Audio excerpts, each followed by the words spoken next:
Gaya ng inaasahan, yung binabantay natin na shallow trough na weak surface trough na maaring isang mahinang low pressure area, inaasahan ay sa loob ng 48 hours magtutuloy-tuloy na magdadala ng matitinding pag-ulan sa ilang bahagi ng Mindanao, especially Eastern Mindanao at Davao Region. Pinag-iingat sa potential na flash floods. Hilagang bahagi ng Luzon, kabilang na ang Metro Manila at South Luzon, patuloy na magiging maulap at yung bahagi naman ng Metro Manila pataas, asahan pa rin ang malamig na simoy ng amihan, kasabay pa rin ng shear line na magdadala naman ng tuloy-tuloy na mga kalat-kalat na pag-ulan sa silangang bahagi ng Northern Luzon hanggang Southern Luzon.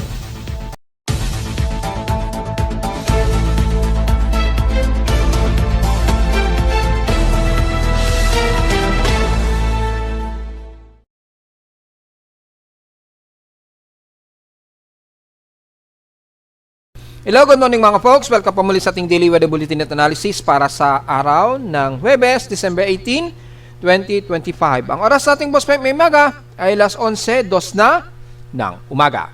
Well, wala pa rin tayong masyadong gana pero pinag-iingat o pinaghahanda na natin ang kababayan natin sa Mindanao, especially sa may bandang southeastern part ng Mindanao na kung saan apektado po sila ng malawakang pag-ulan dyan. Gaya na ating mga nauulat ng nakarang araw, asahan nga po mas makakaranas kayo ng above average rainfall dyan. Lalo na't papalapit na ngayon yung ating binabantayan dyan na surface trough na maaring maging isang mahinang o weak na low pressure area. Posibleng itawag yan ni Japan Meteorological Agency as 1,008 hectopascal shallow low pressure area o kay Pag-asa na around 1,007 o 1,008 hectopascal weak low pressure area. Pero sa inyong lingkod ay maituturing ko itong surface trough o maaring tropical wave na rin dahil alongside ito ng intertropical convergence zone. Bumababa po yung atmospheric pressure niya dyan, so minsan umaabot ng 1,006. Kaya maituturing natin itong parang isang tropical wave. Kaya lang mahina ito o hindi ito masyadong cyclonic. So para lamang siyang habagat na magdadala ng malawakang pag-ulan dyan sa Mindanao na kung saan pinag-iingat natin dahil sa loob lamang ng 48 oras unti-unting makakaranas sila ng matitinding ulan. Pinag-iingat ang kababayan natin na mga posibleng flash floods ha. So ngayon na ay tuloy-tuloy na nakakaranas kayo ng matitinding pag-ulan. Dito naman sa Luzon, well, obvious po na makakaramdam tayo ng ginaw ng simoy ng hangin pero kasabay pa rin ng kalat-kalat na pag-ulan, bunsod pa rin ng shear line natin dahil sa tuloy-tuloy yung dalawang weather systems natin na nagkukos ng shear line itong easterlies natin sa Dagat Pasipiko at yung ating amihan nga po o yung northeast monsoon. At mula sa ating Doppler radar imagery, kitang-kita po ang patuloy na accumulated water vapor dito sa silangan ng Luzon. Asahan ang mga kalat-kalat na pag-ulan sa Mapulilo Island, silang bahagi ng Camarines Norte, Quezon Province, yan, pataas na yan hanggang bandang Isabela na yan, hanggang sa area ng Cagayan Valley dahil po sa epekto ng shear line nga po, yung trough dyan nag-accumulate and then yung mga ilang parte dito sa silangan, bandang Taytay, Rizal, yan, hanggang Pamarikina. So, maaari pa rin tayo ulanin sa ibang parte ng Metro Manila. Yan. Usually, mga light drizzle rains lang naman ito. Hindi naman madalas makakaranas tayo ng bigla ang matitinding heavy rain showers po. Depende yan sa accumulated ng water vapor dito sa silangang bahagi nga po ng Luzon.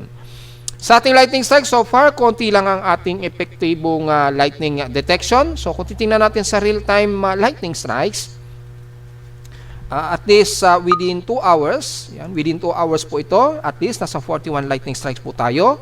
Yan, ang concentrated po sa may bandang Palawan nga po at Mindanao dahil po sa epekto ng intertropical convergence zone. Makikita nyo po sa NOAA AVN kung i-activate natin, kitang-kita po ang trough ng intertropical convergence zone na ito na nag-extend dito sa may bandang Palawan hanggang bandang Southern Mindanao area. Yan, yung extension na yan ang nagdadala ng malawakang pag-ulan at yung alongside ng kasama ng ITCC, ito nga pong binabatay natin na yung unang convergence na supposed to be magiging low pressure pero hindi na ito natuloy, so magiging surface trough lamang ito pero matitinding ulan ang dala po niyan ha. Nasa bandang Palaw na po ito at mag-e-extend yan at tatawid yan patungo dito sa bandang southeastern part ng Mindanao. So magiging mas maulan ngayon ang halos sa muong eastern part ng Mindanao at southern Mindanao ngayon. Bagay sa may bandang Davao Region, nakakaranas na ngayon kayo ng matitinding heavy rain showers. Ingat sa mga flash floods mga folks. At yung pagkulog at pagkilat at least mga 2 hours ago, within 2 hours ay meron tayong mga pagkilat nga dyan maging sa Palawan. Kaya pinag-iingat din ang pating Palawan, lalo na sa may bandang Puerto Princesa, Gambatara sa Balabac, sa mga aasahang kalat-kalat na pag-ulan. Dito sa Luzon, usually mga light drizzle to moderate lamang, kadalasan lamang. So nasa total of 41 lightning strikes tayo, inner at outer. Outer naman ay nasa 40, ay baligtad. Inner po natin pala is 40, outer natin is 41. So yun po, pasensya na po, nagkabaligtad tayo ng basa.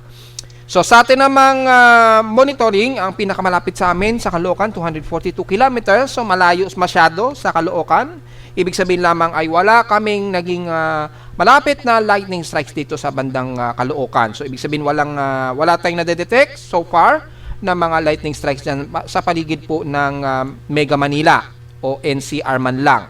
So makikita natin dito is yung pinaka site viewing ng Bitsertung ay wala naman po so far. So yan po, wala naman tayong aktibong lightning strike dahil masyado na pong saturated o masyado nang malamig ang temperatura natin dito sa Metro Manila. So yung easterlies hindi na masyado nakakapag-penetrate dito sa NCR, sa pinaka Metro Manila.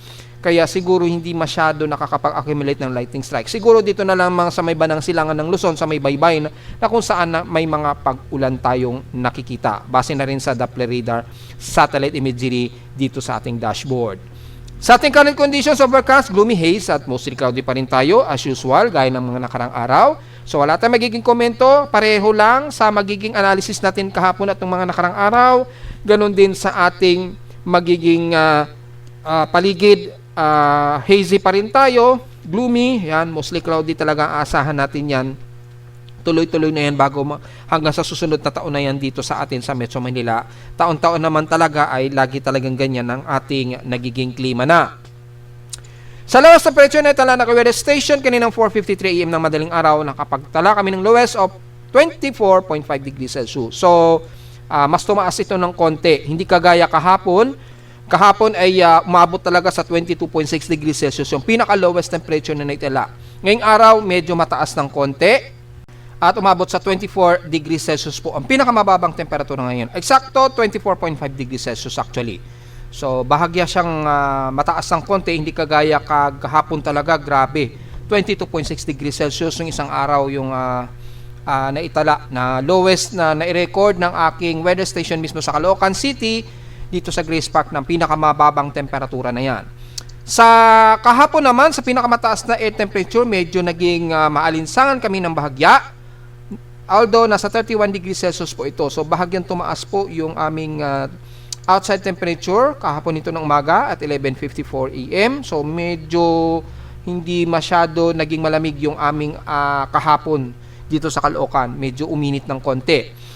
Sa outside humidity naman, well, obviously, 80% at pataas ang ating barometric pressure, 1,012 hectopascals. Presensya po yan ng cold, dry air dahil po sa amihan.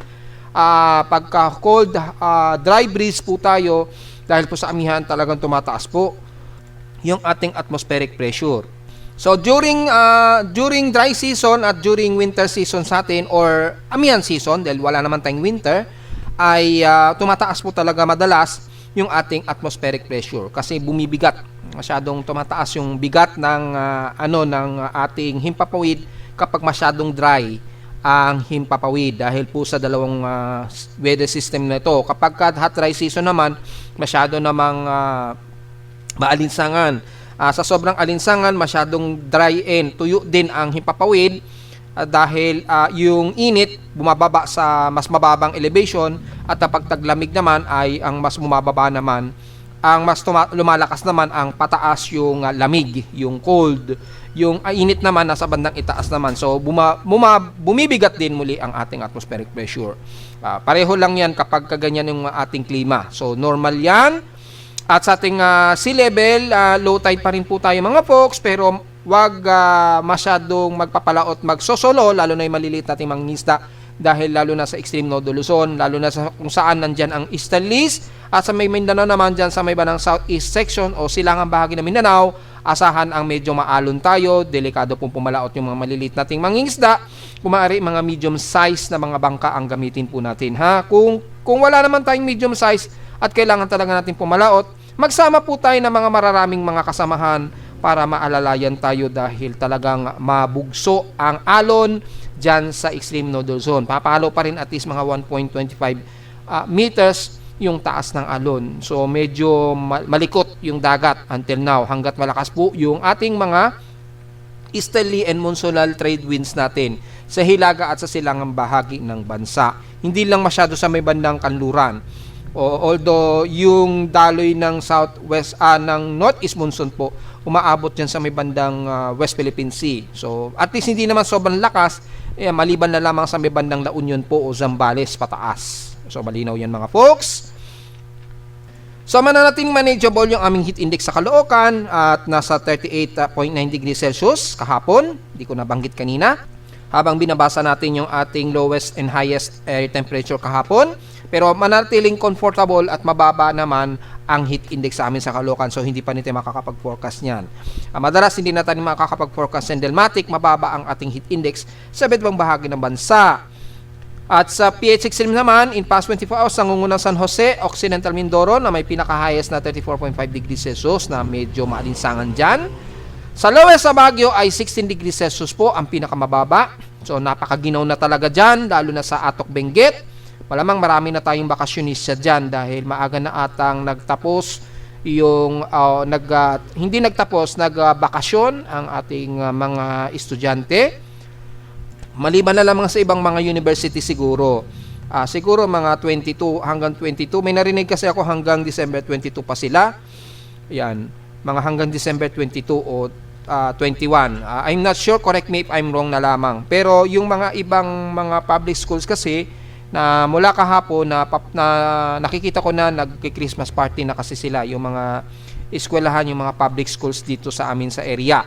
Kaya mukhang maaga po ang kanilang pagbabakasyon ngayong magpapasko po. So dahil po dyan ay malamang ang Baguio at Benguet, malamang dadami po yung mga bakasyonista ngayon dyan. So maginaw dyan at halos zero visibility. So sa mga biyahero natin paakyat ng Baguio o Benguet, medyo ingat na lamang po sa biyahe natin.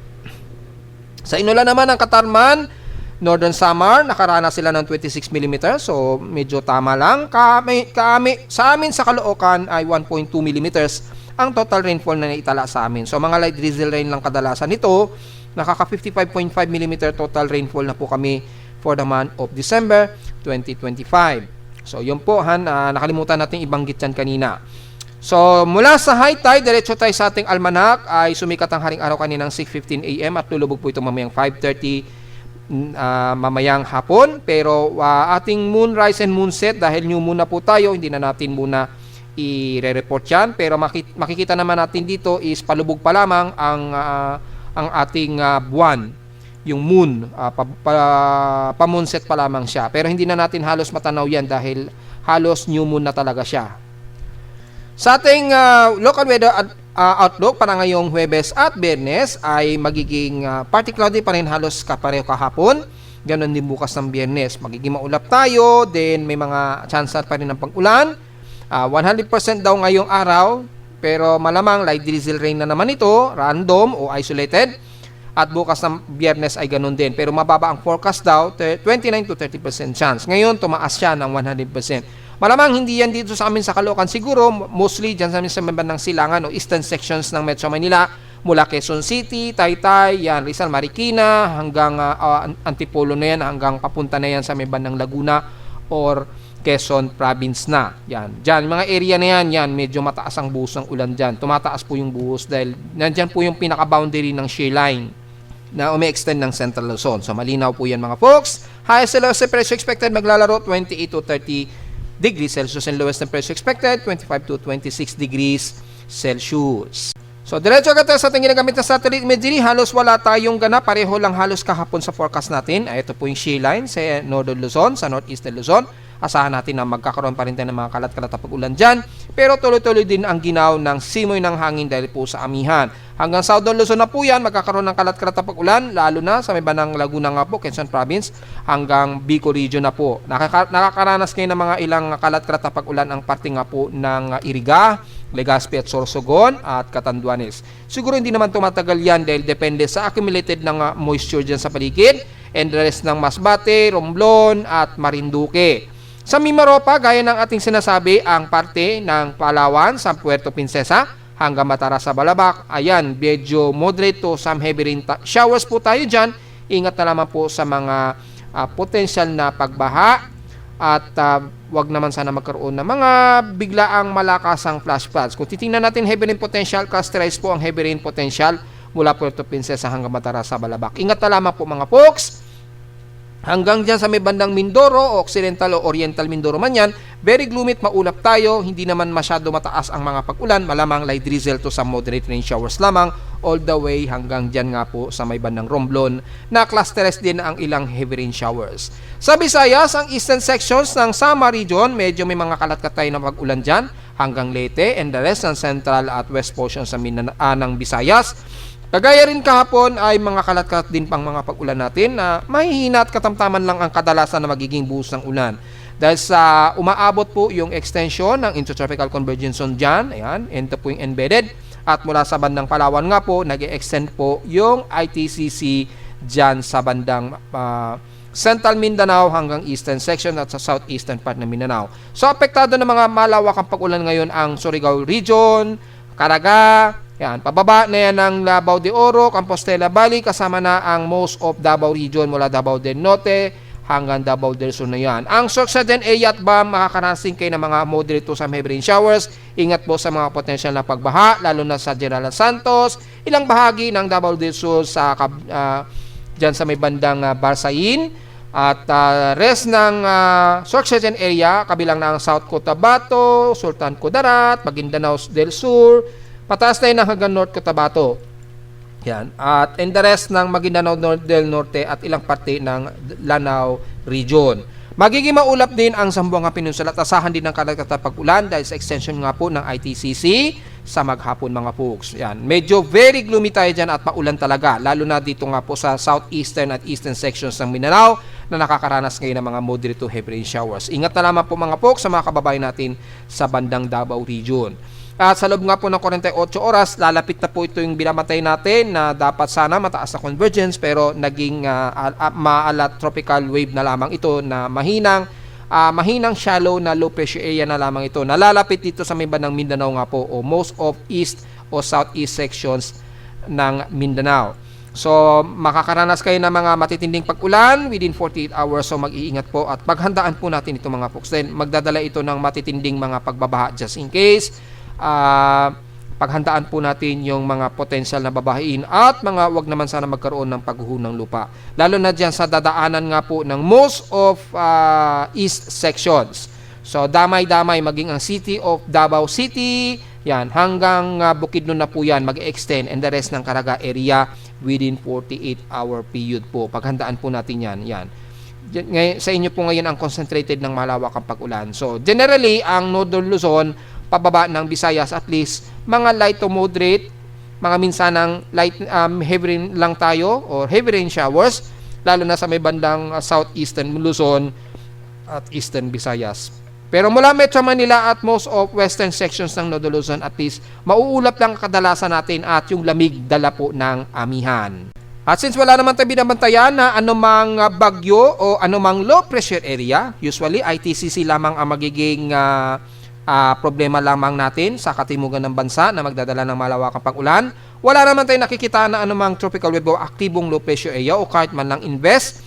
At mula sa ating West Pacific Basin, positive siya dito na meron nga pong namamataan dito na possible of tropical cyclone formation. Pero gaya nga po na ating analysis, isa na lamang itong mahinang klase ng low pressure area lamang. Bumababa lamang yung atmospheric pressure dahil embedded ito ng intertropical convergence zone. So magdadala lamang yan ng matitinding pag-ulan dyan sa may bandang Mindanao po. Pero yung cyclonic niya magkakaroon ng pulidong upward low convection. Well, hindi natin nakikitaan at very disorganized. Dahil malakas po yung easterly trade wind dyan, na-entrap po ng environmental steering environment. So, hindi siya nakakagalaw ng masyado ng matino para magkaroon ng upward low convectivity.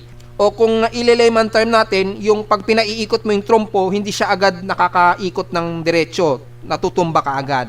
Parang ganun po ang nangyayari dito sa ating binabantayan na surface trap na ito. Hindi siya agad nakakaikot ng nakatayo na diretso, agad-agad natutumba rin kaagad. Dahil po yung kanyang horizontal mean wind sa kanya o yung parang vertical wind shear dito sa silangan masyadong malakas sa kanya, masyado siyang napipiga at dahil sa mababa pa yung elevation niya mula dito sa may bandang equator zone na kung saan malakas po yung intertropical convergence zone. So hirap na siya makapag-Coriolis kaya hindi sapat para magkaroon na ito ng cyclonic effect o yung maituturing natin na invest na magiging active low pressure area. Malabo na. Mataas nga lang ang kanyang favorable shear, yung kanyang convergence mataas. Yan. Yan. Meron na naman ditong panibago na convergence pero kukonfirm natin kung yan ay magpa-positive gamit ang ating mean winds.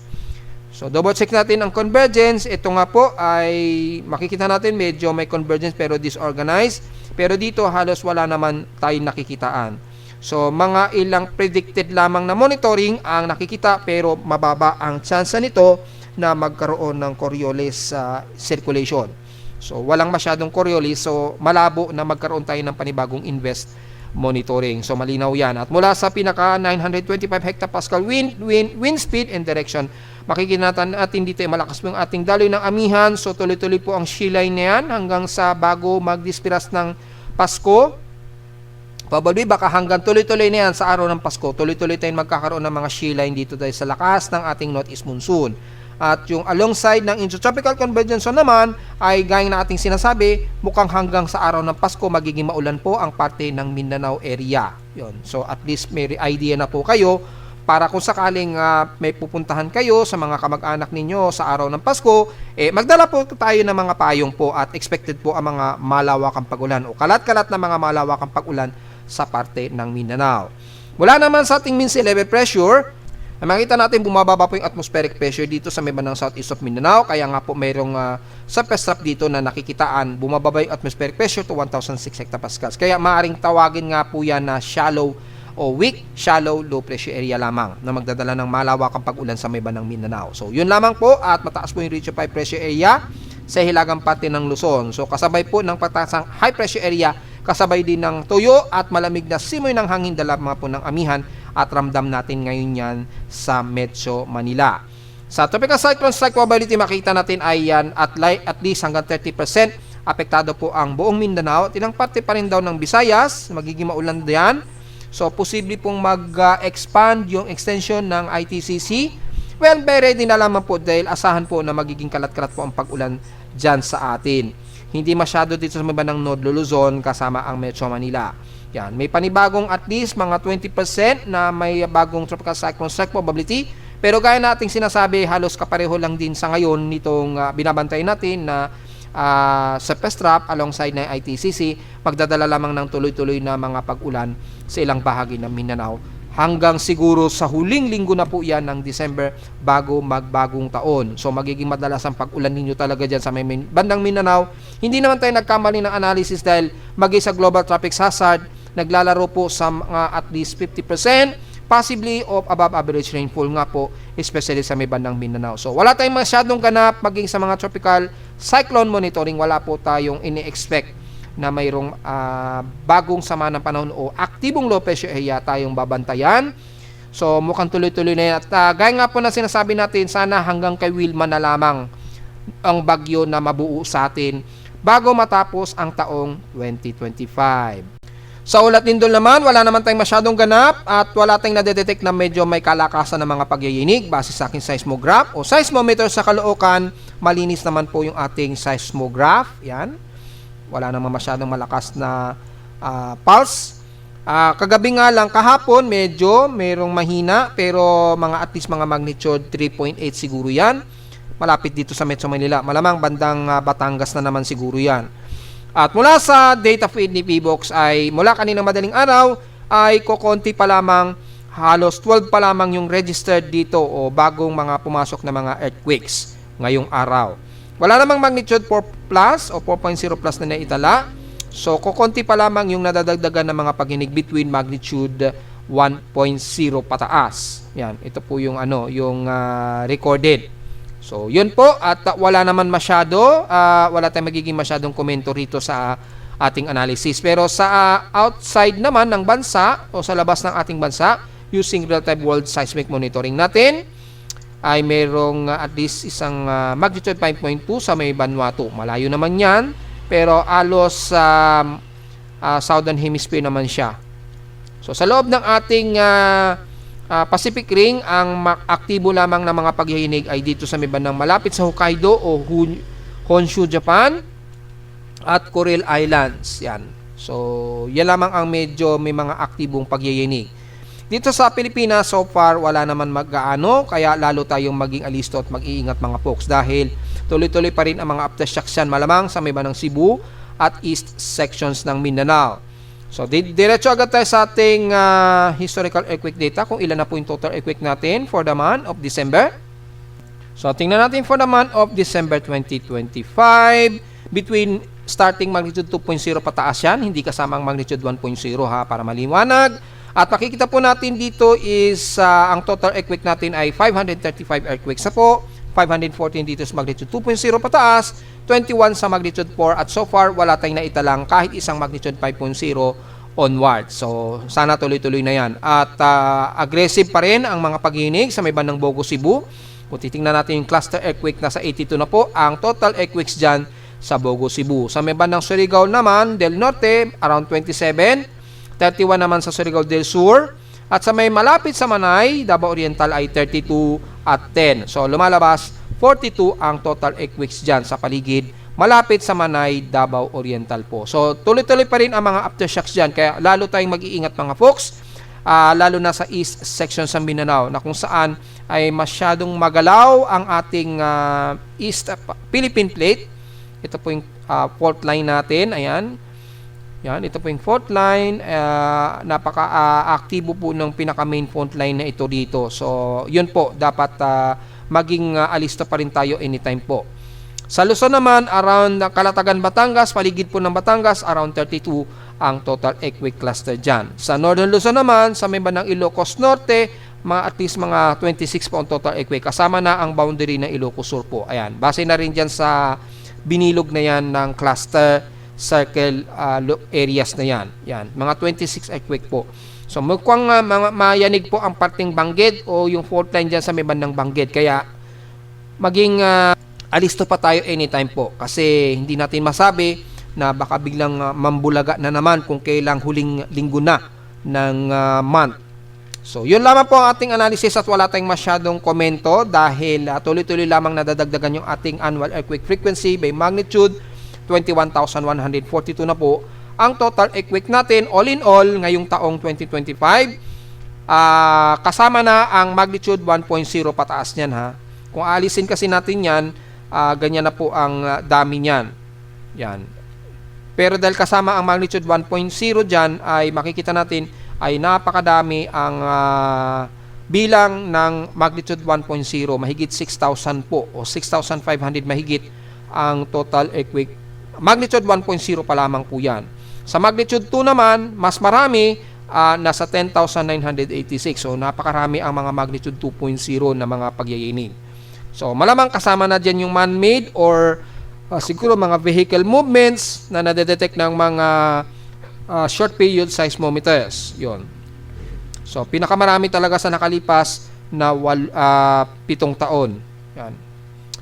So, yun lang pa po at isasama rin naman natin yan once na huling araw na po ng December or siguro unang araw ng January ng susunod na taon para meron tayong complete annual report ng earthquake frequency by magnitude. For the year 2025 po yan. At least meron pong ganon. Yun. At yung total earthquake natin, hindi naman, o nangangalahati pa lamang yung total earthquake natin for the month of December. So, iba talaga last month, talagang sobrang dami. At least ngayon, medyo konti lamang ang mga paghihinig natin so far, mga folks. At narito naman ating 3-day weather forecast para sa araw ng Huwebes, December 18, 2025.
At hanggang dito lang po ating daily weather bulletin at analysis para sa araw ng Huwebes, December 18, 2025. Huwag mo kalimutan na mag-like, share, subscribe po sa ating YouTube channel. Visit lamang anytime sa ating website at www.pimoweather.com para sa iba mga detalye na gusto malaman na hindi natin isama ngayong araw sa ating report. Very obvious naman na makakaranas pa rin tayo ng mga light drizzle rain lamang madalas dito sa Metro Manila. So, importante po ang payong ha. Tuloy-tuloy po yan dahil ang ating amihan at istelis ay magtutuloy-tuloy yan hanggang siguro na sa susunod na taon na po yan. Tuloy-tuloy yan hanggat mayroon tayong amihan at istelis.